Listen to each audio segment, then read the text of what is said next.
은행에서 30년 넘게 일하고 나면 그래도 든든한 노후가 보장될 거라고 생각했던 분들이 많습니다.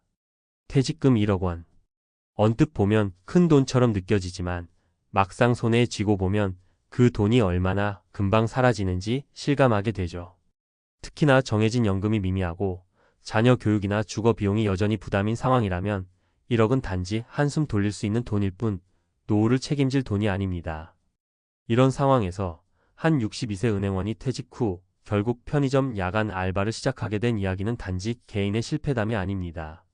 지금도 퇴직을 앞둔 수많은 사람들이 겪고 있는 은퇴 후 현실의 축소판이자 은퇴 준비에서 우리가 간과하고 있는 핵심을 일깨워주는 사례입니다.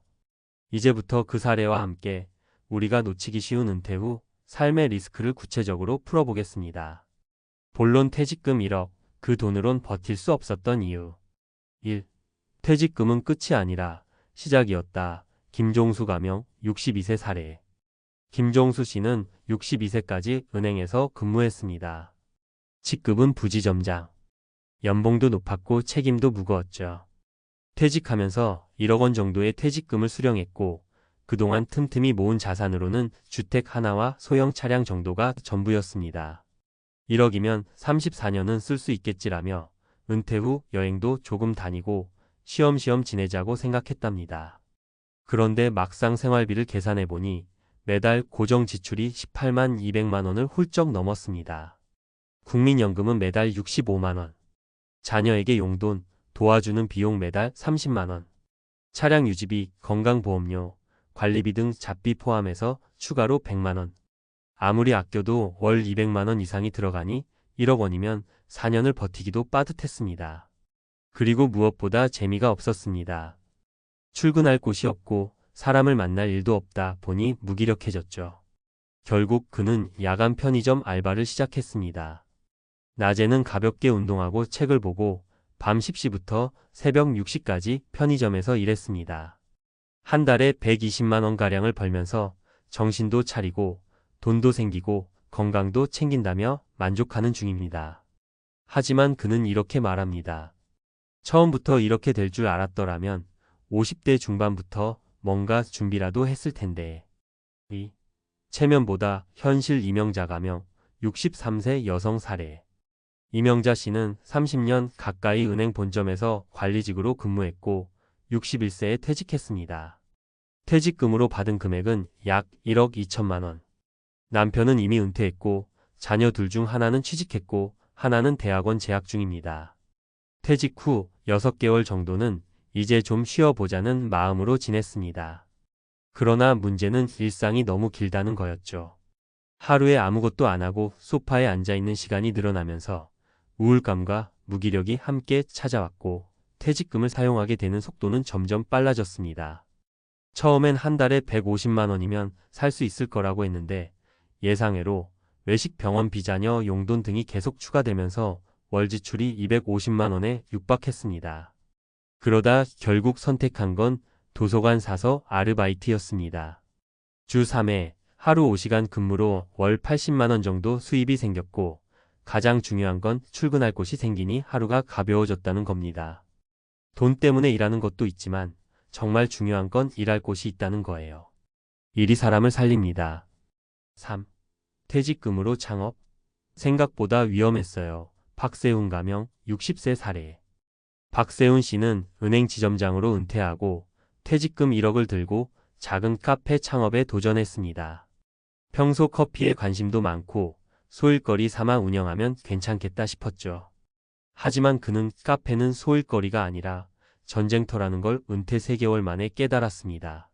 자리세 150만 원, 인건비 200만 원, 알바 2명, 원두, 재료비 등 운영비 매달 100만 원 이상. 코로나 이후 유동인구 급감. 결국 8개월 만에 문을 닫고 손에 남은 건 빚 2천만 원과 무너진 자존감 뿐이었습니다. 지금은 건설 현장에서 보조 일용직으로 일하며 다시 생활을 재정비하는 중입니다. 창업은 젊은 사람들도 버거운 일이에요. 은퇴 후엔 정말 돈보다도 멘탈이 중요합니다. 실패하니 너무 허탈하더라고요. 결론 퇴직금만 믿지 마라. 제2의 일자리는 필수다. 많은 사람들이 퇴직금을 노후의 안전판이라고 생각합니다. 하지만 오늘 이야기한 세 사람처럼 그 돈은 몇 년 안에 소진되기 쉽고 그 후의 삶이 훨씬 더 깁니다. 그리고 더 중요한 건 내가 쓸 돈보다 내가 할 일을 먼저 준비해야 한다는 점입니다. 아무리 돈이 많아도 할 일이 없으면 삶은 공허해지고 아무리 돈이 적어도 할 일이 있다면 삶은 살아 있습니다. 현실적인 은퇴 준비를 위해 꼭 필요한 세 가지 조언. 퇴직금은 완충제일 뿐 절대적인 방패는 아니다. 퇴직금으로 몇 년 버틴다고 해서 전체 노후가 안전하지는 않음. 창업은 신중하게 최소한 12년의 준비 기간을 거쳐야 한다. 창업이 아닌 투잡 또는 파트타임 근무 형태로 은퇴 후를 설계할 것. 사회적 역할과 일상 루틴을 유지하라. 돈보다 중요한 건 소속감과 활동성. 작은 일이라도 지속 가능한 일이 필요함. 지금 은퇴를 앞두고 있다면 혹은 은퇴한 지 얼마 되지 않았다면 한 가지 질문을 해보시길 바랍니다. 나는 앞으로 무엇을 하며 누구와 어떻게 살아갈 것인가? 그 질문에 대한 준비가 돼 있다면 퇴직금이 얼마든 은퇴 후 삶은 두렵지 않습니다. 나는 그래도 괜찮을 거야. 적어도 몇 년은 푹 쉴 수 있겠지. 일은 이제 안 해도 되잖아. 1억이면 버티지 않겠어? 퇴직을 앞둔 분들 혹은 이제 막 퇴직하신 분들 대부분이 이런 생각 한 번쯤 해보셨을 겁니다. 특히 퇴직금 1억 원 정도 되면요. 누가 봐도 이 정도면 선방했다고 말하니까요. 하지만 저는 이 말을 정말 조심해서 하셔야 한다고 말씀드리고 싶습니다. 퇴직금 1억? 정말 순식간에 사라집니다.